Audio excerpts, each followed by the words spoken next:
I'm going to show you the test kit that we use and most professionals use. Well, the most common kit anyway. This is a Taylor test kit. It's a bigger version of it's like the professional version of it. There's different versions of this, different sizes actually. I'll link a couple of them down below if you're interested in one of these kits. Now this is super easy. There's step-by-step things here at the top.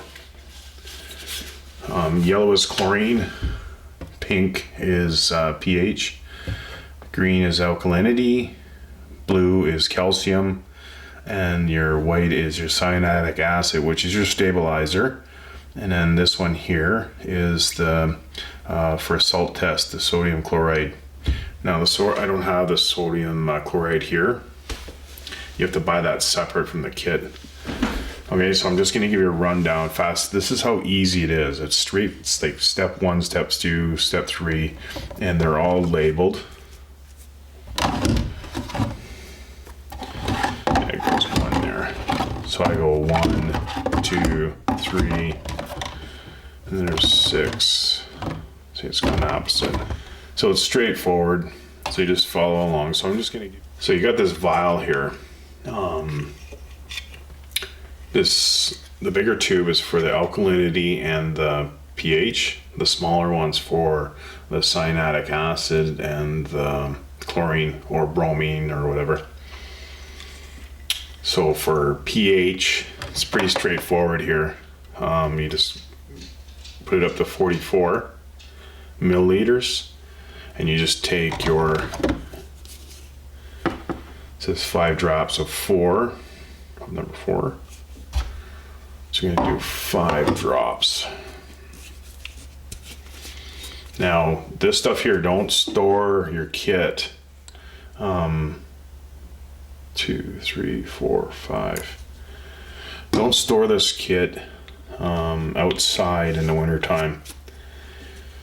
Like I'm talking minuses. You might as well just scrap it and throw it out. So you just mix it back and forth. And this table here shows pretty good here. If you put it right against the white, you can kind of see the color there. So it's around a 7.4. Yeah, 7.5, 7.6. So between 7.4 and 7.6. Now, if you're colorblind, you're gonna have a hard time with this. So you might have to get somebody to do the test for you. But 7.4, 7.5, which is great, you know, between 7.4 and 7.5. If it's a little higher, you need to drop your pH. Now there's a comes with the kit, for this kit anyway, comes with a water balancing calculator. It's not an axe, it's, you know, the old fashioned way. So you just line all your numbers up. It's pretty straightforward. All the instructions are right in the back. So you just follow the instructions, and this kit's great because anybody can use it, and then you just adjust everything what your numbers are. Do all your numbers first, write it down, and then line up all your numbers with this wheel.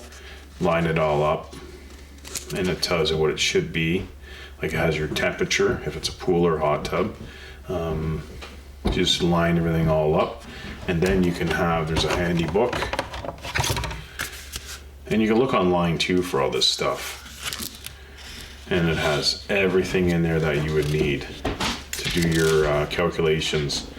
You just got to know how much water is in your hot tub or pool, which again, it's easy to calculate it. There's stuff all over the internet on how to calculate, especially in pools, how to calculate your volume of water. Okay. Now we just did the pH. pH is really good.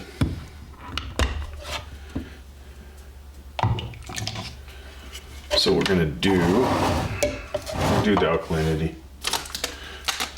Now I'm just using bottled water here. I'm not using actual pool or anything like that,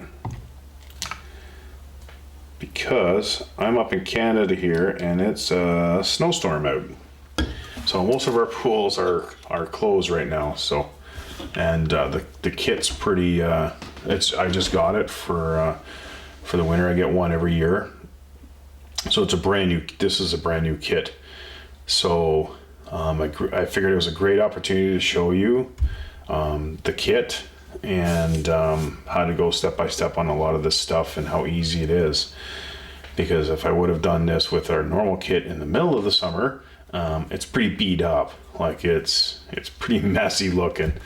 So I wanted to look a little bit more professional and show you guys this kit, and it's an amazing kit. Now this kit runs around Canadian. It runs around just under $300. It's a little pricey. In the States it's probably $20, but I don't know. I'm just kidding. We just pay a lot more stuff in Canada, so we pay for a lot. So we're gonna do the alkalinity right now. So again, step by step, green is green, blue is blue, yellow is, just by looking at it, you can kind of pair it all up. Like it's fast. So this one's asking us at 25 milliliters, the bigger one, and it shows there.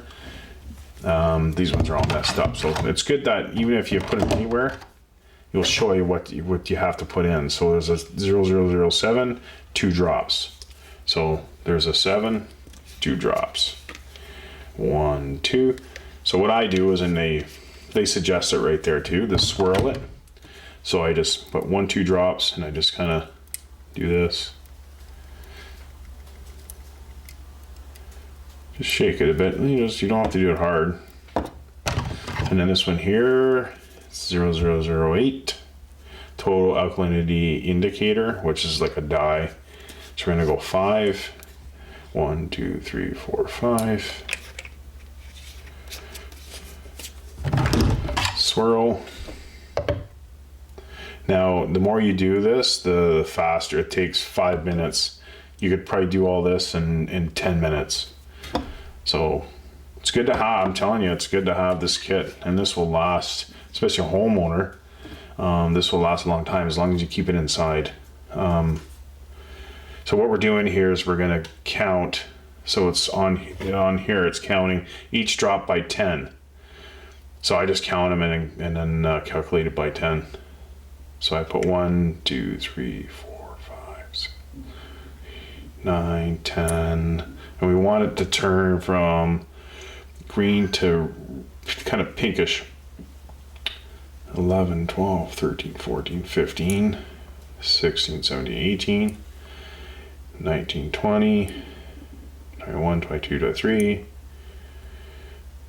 24, 25, 26, 27, 28.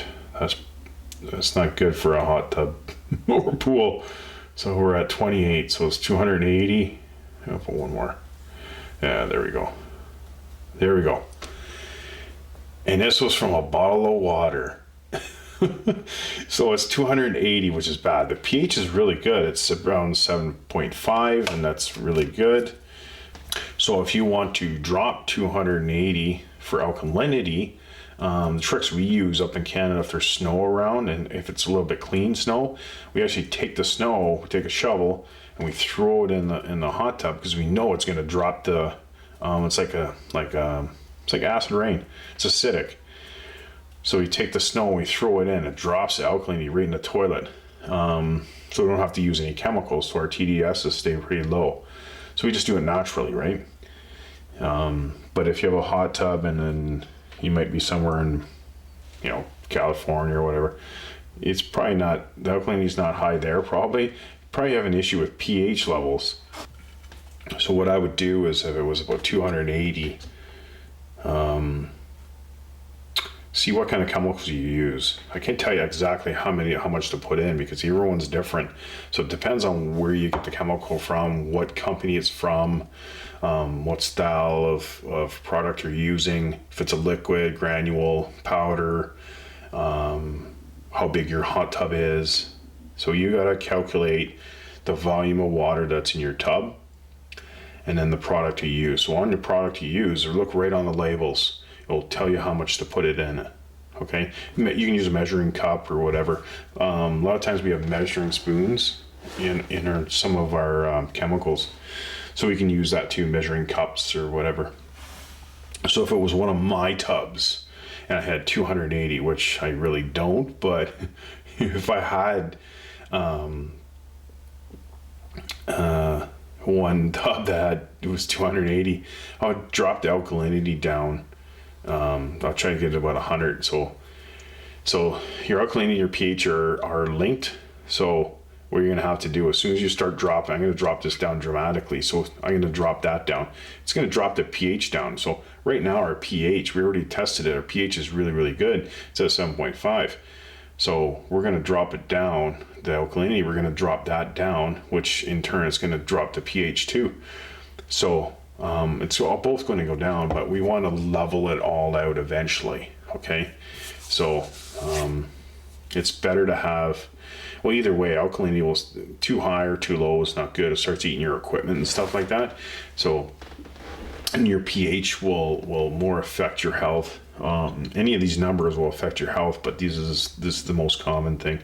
For alkalinity, will just chew away like your pump seals and plastics and the cushions on your seats and stuff like that. But it's good to balance it all out. Okay, there's a book in this one, or look online, where the numbers should be, the perfect number where it should be. It doesn't have to be dead on. If you're thereabouts, you're good to go. Okay. So you want to drop your alkalinity, and as long as you have all the proper chemicals, you drop it down, and then you just follow the instructions on your chemicals, and you're good to go. If you're not sure, then just put a little bit, and then retest it with this kit.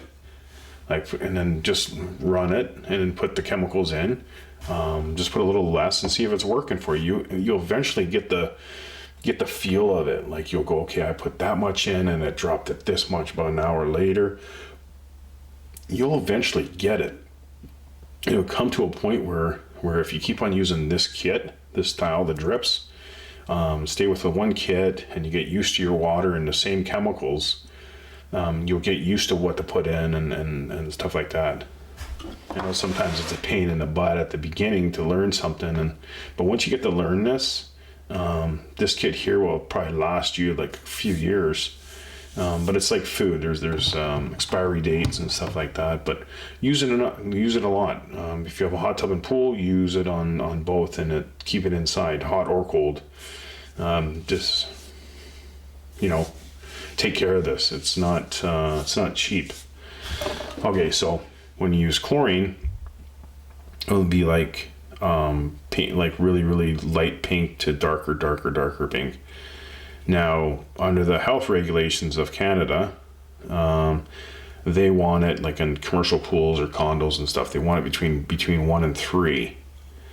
A lot of households, it's way above 3. So you want to keep it between 1 and 3. You want to keep it in there. You don't want to go insane and go 10 and try to drop that.